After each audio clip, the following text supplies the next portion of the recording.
Oi, tudo bem, gente? Boa noite. Hoje, na aula, a gente vai fazer uma correçãozinha e eu vou tratar de alguns assuntos que eu achei mais relevantes. Eu pedi as duas provas, tanto do Antônio quanto da Luísa.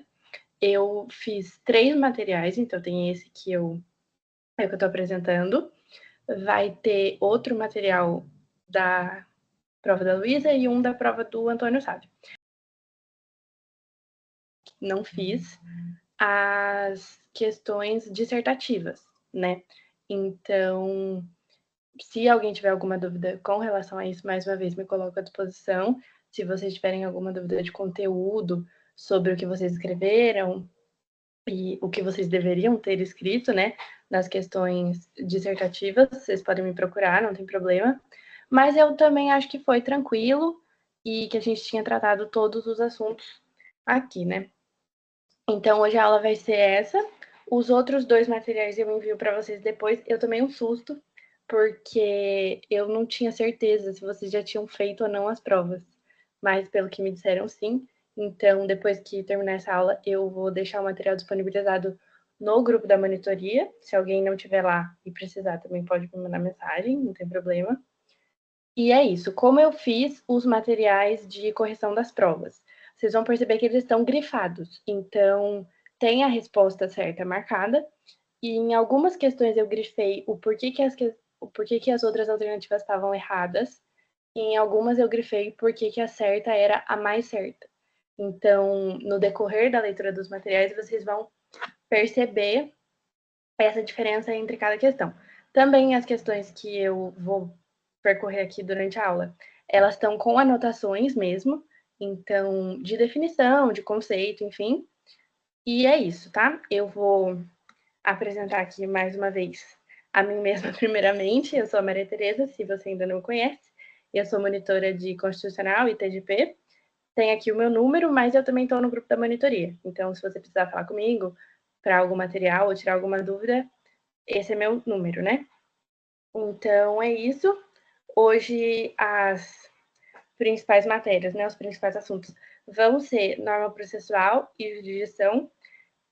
Competência é uma aula que o outro monitor, Lucas, vai dar.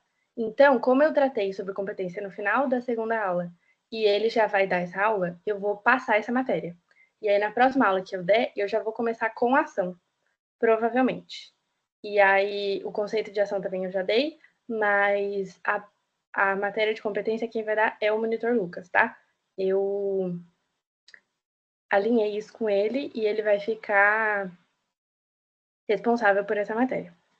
Então, começando aqui nas questões da prova da Luísa, sobre o conceito de jurisdição contenciosa, que eu tratei aqui em aula com vocês, né? E eu tinha falado que a jurisdição contenciosa, ela é mais tradicional, ela é a jurisdição do dia a dia.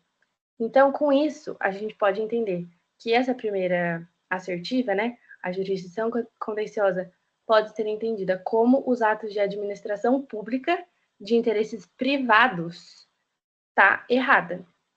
Na segunda, a gente tem o CNJ, né, que é o Conselho Nacional de Justiça, e eu expliquei para vocês que ele tinha uma função de autofiscalização, mais ou menos, e que ele estava nessa função de controle do Poder Judiciário, de certa forma. Então, a gente pode entender que essa parte que fala sobre não exercer a função jurisdicional, ela torna essa assertiva incorreta.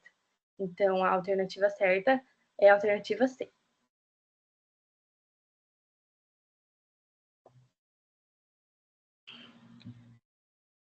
Próxima questão, questão 4, tem também outras alternativas para a gente julgar se estão corretas ou incorretas. A primeira fala: são meios alternativos adequados de pacificação social, a conciliação e o arbitramento, dentre outros.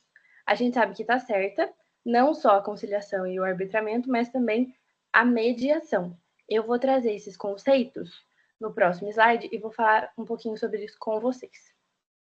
Na segunda assertiva, a diferença principal entre a conciliação e a mediação é que a primeira busca o acordo entre as partes, enquanto a mediação objetiva trabalhar o conflito, proporcionando às partes reflexão sobre ele.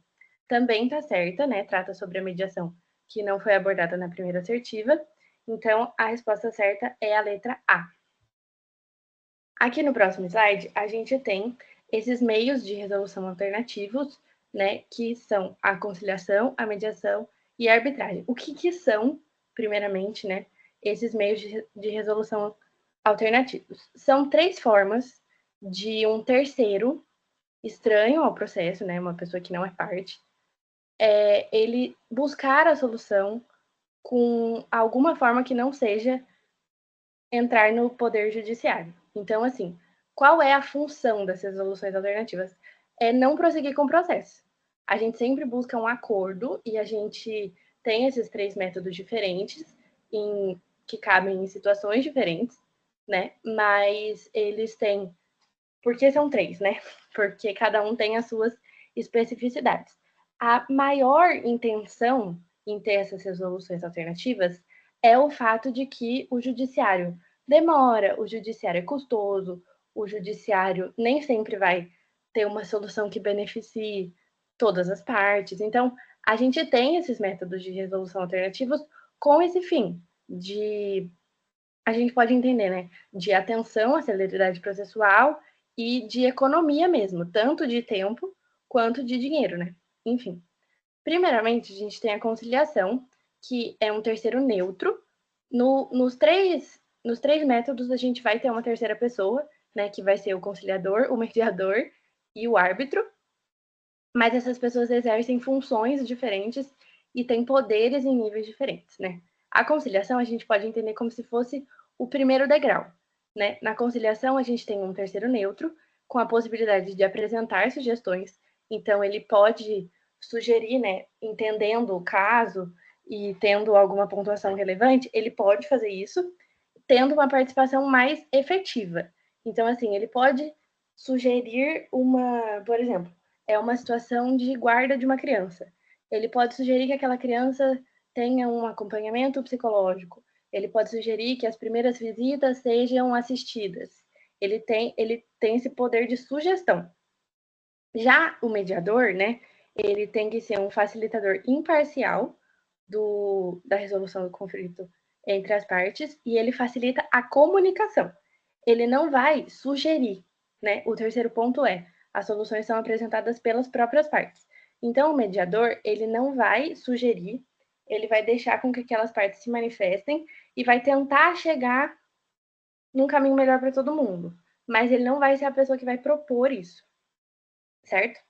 Na arbitragem, a gente tem em casos mais complexos, eu diria, porque ele é um terceiro neutro, mas com autoridade.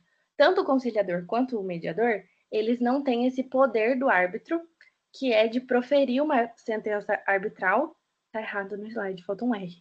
Mas ele tem esse poder de proferir essa sentença que tem uma função de decisão final vinculativa. Ele vai solucionar, né, essa questão, chegando a um acordo, para que essa questão não chegue ao judiciário. Na verdade, essa característica ela é intrínseca dos 3 métodos de resolução alternativas, né, porque a proposta deles, os 3, com cada um no seu nível de poder, de acabar com a morosidade e ter um processo mais eficaz, tanto em questão de tempo quanto de custo. Também tem o fato de as partes serem previamente conhecidas ou não, né? Das pessoas já se conhecerem ou não, mas mais para frente vocês vão se aprofundar nessa questão. Eu só trouxe aqui para vocês a título de curiosidade, porque caiu na prova, então eu achei relevante, que vocês poderiam não saber a diferença. Passando aqui para a quinta questão, a gente tem sobre as provas. A gente explicou, eu trouxe aqui para vocês na monitoria, que o juiz ele precisa proferir uma decisão motivada, certo? Ele tem que justificar. Existe um impulso oficial, existe o poder de ofício, o juiz pode sim fazer muitas coisas, mas no que tange a decisão, ela precisa ser motivada, fundamentada, tanto de forma legal, né, quanto com jurisprudência, enfim, também atentando-se aos fatos daquele processo, Mas sobre as provas, né? Assim como no ato do juiz proferir uma sentença, isso precisa ser motivado. Então, quando as provas trazem questões diversas ou questões que se contrapõem, o juiz vai levar em consideração aquilo de acordo com o próprio convencimento, mas isso tem que ser feito de forma motivada. Por isso, não pode ser a alternativa B, que fala da livre convicção, porque o juiz não pode, por razões pessoais, íntimas, da moralidade dele e dos princípios dele, decidir que uma prova tem mais valor que a outra, certo? A sexta questão agora, ela se refere ao princípio da ação.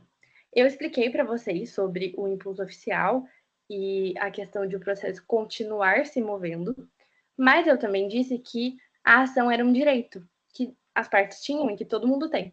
Então, sobre a iniciativa da demanda competir à parte, isso tem a ver com o princípio da ação, visto que a ação é um direito das partes e ela inicia um processo, certo? Eu acho que não é uma questão que trouxe dúvida para vocês. Também temos a questão 7, que falava sobre as fontes formais da norma processual, e a resposta certa, né, é a resposta A, mas eu achei interessante trazer para vocês o conceito de legislação delegada, porque ela é uma exceção. A legislação delegada, ela vem, né, com uma resolução. Então, o poder legislativo permite a criação de normas que têm força de lei pelo presidente. O poder legislativo, ele permite, né, que o presidente faça essas normas e essas normas têm a força de lei, então elas trazem direitos, enfim, e também deveres, claramente. E elas vêm por meio de uma resolução. Pode ser um decreto-lei ou um decreto autônomo, ou também um projeto de lei. Óbvio que isso vai ser submetido, né, a um julgamento para entrar em vigência, esse tipo de coisa, mas é permitida. Então, ela existe, mas não é uma fonte formal concreta. Eu expliquei sobre a Constituição ser uma fonte do processo, mas ela não é uma fonte direta, porque tem alguns princípios, né, que decorrem da Constituição que não são nem expressos na Constituição, a gente consegue interpretar que eles decorrem, né, por terem relação com a dignidade da pessoa humana, por exemplo, mas é uma fonte material indireta.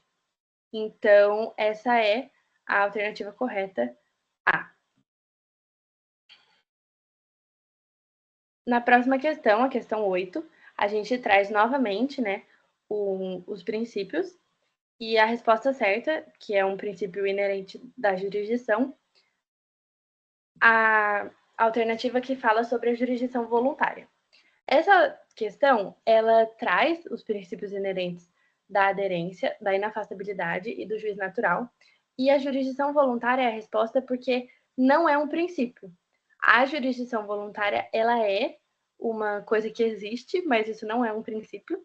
Ela é só um tipo de jurisdição, onde eu expliquei para vocês que não tinha lide. Era uma jurisdição em que as pessoas já tinham um acordo, ou que, por exemplo, elas buscavam o mesmo fim, né? Eu trouxe o exemplo do divórcio consensual, em que as partes buscam, né, o mesmo advogado, ou elas entram em juízo para simplesmente formalizar uma vontade que elas já têm em conjunto. Então, a jurisdição voluntária existe, é um tipo de jurisdição, mas não é um princípio. Por isso, essa é a alternativa correta. Agora, na prova do Antônio, eu, quando olhei, percebi que vocês teriam questões garantidas se vocês tivessem estudado e dado atenção à norma processual. O que acontece, né? A gente falou aqui sobre a eficácia da norma processual e a aplicação dela no tempo, no espaço, enfim. Caiu muito na prova de vocês a teoria de isolamento dos atos processuais e isso tem a ver, né, com a aplicação no tempo. Vamos lá. A norma processual, ela regula a forma como o processo deve correr desde o início até o fim. Então, desde a instauração do processo até o encerramento, a sentença. Quando a gente fala da norma processual no tempo, a gente está tratando da eficácia temporal das leis processuais, ou seja, de quando e como uma norma processual nova passa a ser aplicada. A regra básica é que a lei processual tem aplicação imediata. Então, assim que ela surgiu, assim que ela teve a sua vigência, ela já pode ser aplicada, mas ela precisa respeitar a teoria de isolamento dos atos processuais. O que isso significa?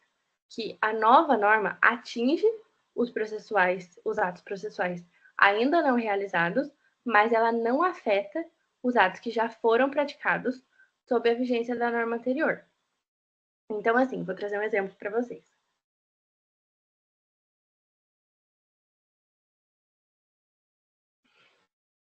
Cansa de falar? Nossa Senhora. Vou trazer um exemplo para vocês. Se tem uma nova lei, que, por exemplo, ela altera o prazo de recurso de 15 dias para 10 dias. Vamos supor uma lei alterou aí o prazo para você interpor uma apelação.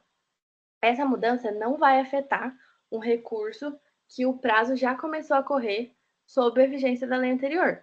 Ela vai passar a valer imediatamente para todos os novos prazos que se iniciarem depois da entrada em vigor da nova norma. Então, é a teoria de isolamento dos atos processuais. Ela diz que cada ato é autônomo entre si, cada um constituindo, então, uma etapa independente. Dessa forma, o ordenamento jurídico garante segurança jurídica, previsibilidade e respeito ao devido processo legal. Tudo isso, são princípios da segurança jurídica e o devido processo legal. Então, essa teoria, ela atende e respeita esses princípios e garantias. Então, em resumo, o que era importante vocês saberem, que a norma processual, ela tem eficácia imediata, mas ela não retroage. Então, no momento em que a lei passou a ser vigente, ela vai ser aplicada para os novos atos. Aqueles atos que já aconteceram vão ser tratados de acordo com a lei anterior. A gente respeita o ato já consumado e os atos futuros se submetem à nova norma. Então, eu trouxe aqui as questões para vocês. Eu acho que são 8 também. Não tenho certeza. De acordo com... Primeira questão. De acordo com o Código de Processo Civil, assinale a alternativa correta a respeito da aplicação. Vocês vão ver que nessa eu só grifei o que tá certo, né? Então, alternativa B. A norma processual não retroagirá e será aplicável imediatamente aos processos em curso, respeitados os atos processuais praticados e as situações jurídicas consolidadas sob a vigência da norma revogada. Exatamente o que eu acabei de falar. As questões, as alternativas, C e D falam que retroage, e a alternativa A, apesar de falar que não retroage, fala que será aplicável somente aos processos iniciados após a sua vigência. Então, a gente consegue entender que está errada porque não é um processo iniciado depois da vigência da norma, é só o ato que deve ser posterior ao momento de incidência da vigência da norma, certo? Questão 4. O atual Código de Processo Civil entrou em vigor em 18 de março de 2016. Suas disposições aplicam-se, desde o início da vigência, aos processos pendentes, ficando revogado o Código de Processo Civil anterior. Por quê? Na alternativa B, a gente tem que é aplicado apenas aos novos processos. Então, a gente sabe que está errada, porque quando ela entra em vigor, já tem alguns processos acontecendo, certo? Então, essa lei vai ser aplicada a esses processos, respeitando a teoria de isolamento dos atos processuais.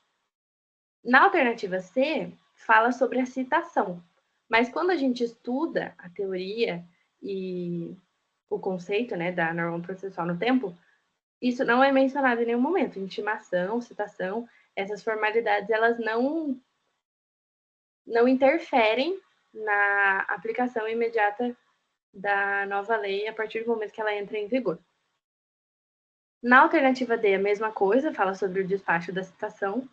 E na alternativa E, fala a todos os processos pendentes com eficácia retroativa, inclusive em relação às situações jurídicas consolidadas. Um absurdo essa alternativa. Não só porque fala da eficácia retroativa que não existe, visto que a norma processual não retroage, mas também falando sobre situações jurídicas consolidadas, como se, por exemplo, coisas julgadas fossem mudar. Próximas questões. A gente tem essa questão 8, muito interessante, sobre 3 afirmativas diferentes, né? Então, primeiramente, a gente tem aqui Mário, Carlos e Antônio, estudiosos de direito, debatiam a respeito da aplicação das normas processuais. Mário afirmou que o Código de Processo Civil adota a teoria do isolamento dos atos processuais, de sorte que a norma processual em geral tem aplicação imediata aos processos em curso. Carlos, por sua vez, indicou que o princípio da territorialidade é absoluto, de modo que os tratados internacionais não podem excepcionar a aplicação das normas processuais no território nacional. Antônio, por fim, sustentou que o Código de Processo Civil é aplicável de forma supletiva aos processos eleitorais e trabalhistas. Porém, em relação aos processos administrativos, tal aplicação foi declarada inconstitucional. Tomando o debate acima como premissa, é possível afirmar que Antônio está totalmente correto, Carlos está totalmente errado e Antônio está parcialmente correto em suas afirmações. Então, na do Mário, né, eu grifei porque estava certa. Na do Carlos, eu grifei porque estava errada. E na do Antônio, eu grifei porque ele estava parcialmente correto, né?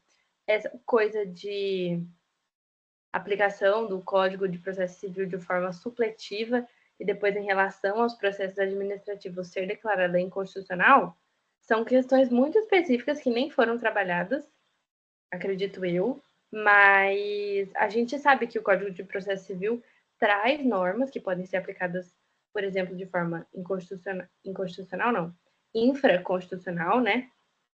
Mas essa declaração de inconstitucionalidade eu achei que não teve cabimento nessa questão. Já o Carlos, isso é até uma dica, né? Todas as questões e alternativas que trazem absoluto, sempre, nunca, todas, nenhuma, sempre é, tipo assim, meio duvidoso quando você está fazendo prova de alternativa, você marcar esse tipo de alternativa como correta. Só se for um caso, assim, muito específico, em que, por exemplo, traga princípios, e aí todos os princípios podem estar corretos, ou as afirmativas, mas normalmente não está tudo certo ou não está tudo errado. Então, é até uma dica de prova para vocês que forem nas próximas provas que vocês forem fazer, se atentar a isso. Já descartem esse tipo de. Óbvio, leia antes, interpretem a questão com muita atenção ao texto, qual é o comando da questão, vendo aquilo que se está pedindo é incorreta ou a correta, mas sempre que fala absoluto, sempre, nunca, essas coisas. Essas coisas assim, generalistas, a gente duvida um pouquinho desse tipo de alternativa. As próximas duas questões, né, são a 10 e a 17. Eu vou dar um zoom aqui para ficar mais fácil para a gente. A questão 10. Após a publicação de determinada decisão judicial, houve alteração na legislação que disciplina o recurso para impugnar referido pronunciamento do magistrado. É o exemplo que eu dei no começo da aula. Nessa hipótese, no que concerne às diretrizes sobre a lei processual civil no tempo, a interposição de recurso deve ser orientada pela teoria denominada isolamento dos atos processuais. Substanciação, eu nem sei o que é. Instrumentalidade das formas diz respeito a, por exemplo, uma coisa ser considerada válida mesmo que ela não seja perfeita. Então, por exemplo, a gente entender que a partir do momento que um instrumento ele foi efetivo, então eu te mandei uma mensagem, mas só tinha emojis, né? É um exemplo. Mas eu consegui te mostrar o que eu queria só com emojis. Então, por exemplo, eu te mandei um relógio, um alarme e um link dessa monitoria. Você vai entender que é urgente agora, entre nesse link. Então, quando aquilo Quando aquela ação cumpre a sua função, mesmo que de forma incerta, não a mais ideal, a gente consegue entender que ela cumpre o seu papel. Isso é a instrumentalidade das formas, mas isso não se relaciona com a questão trazida no enunciado. Sobre proibição de decisão surpresa, isso teria a ver com uma sentença, né? E retroatividade irrestrita da lei mais benéfica. A gente sabe que, na verdade, a lei não retroage, então é irrestrita, mas sobre lei mais benéfica faz mais sentido, né? Por isso que eu falei que eu tinha grifado. A questão mais certa é a que fala sobre a teoria de isolamento dos atos processuais.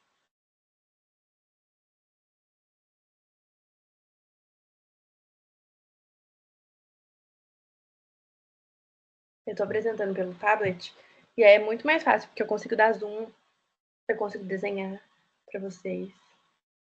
E aí acho que agora eu só vou dar aula assim, porque fica bem melhor. Vamos lá. A respeito da eficácia da norma processual no tempo. Mais uma vez, então, outra questão garantida para vocês. A regra geral determina que a lei processual tem aplicação imediata, respeitando os atos já praticados. Então, a gente tem a primeira alternativa falando que sempre retroage, não retroage. A segunda alternativa falando que a norma processual não se aplica aos processos em curso, apenas aos futuros. A gente sabe que ela está errada porque a teoria não fala sobre o isolamento dos processos, mas sim dos atos processuais. E a terceira alternativa C fala também sobre retroagir quando for mais benéfica ao réu. Na verdade, ela não retroage, essa coisa de retroagir para ser em benefício do réu é uma coisa do direito penal, né? E a gente está aqui na aula de teoria geral do processo, mas tem mais a ver com processo civil. A gente não está nem tratando aqui de processo penal, persecução penal. Então, saibam que a lei penal retroage em benefício do réu, mas é só na lei penal. Não tem relação com a matéria dessa monitoria. Questão 20 e última, acerca das normas processuais civis, da jurisdição e das condições da ação, conforme o Código de Processo Civil vigente, julgue o item subsecutivo. As normas processuais civis mais benéficas devem necessariamente retroagir em proveito da parte postulante. Tá errada, eu falei para vocês, né, anteriormente, que sempre, nunca, dessa forma. Necessariamente também é uma questão generalista. Então a gente consegue entender que essa questão está errada. Eu descartaria ela só por ler, necessariamente. Mas a gente sabe que não retroage, e se retroagisse, não tem a ver com isso, né? Em proveito da parte mais da parte postulante ou sobre o benefício. Então, porque a gente deve respeitar a teoria de isolamento dos atos processuais, certo? Acabei. Essas foram as questões. Eu tenho o material com a correção e os grifos das outras questões também. Então, se vocês tiverem alguma dúvida, quiserem conferir, eu vou enviar no grupo da monitoria. E é isso. Sobre as questões dissertativas eu não fiz, mas eu acredito que seja uma matéria também que estava tranquila. Eu espero vocês na semana que vem, a partir da matéria de ação, tá bom? Um beijo, estou disponível para as dúvidas, os esclarecimentos que vocês tiverem. O meu número tá no slide e eu também estou no grupo da monitoria. Tá bom? Muito obrigada. Um beijo.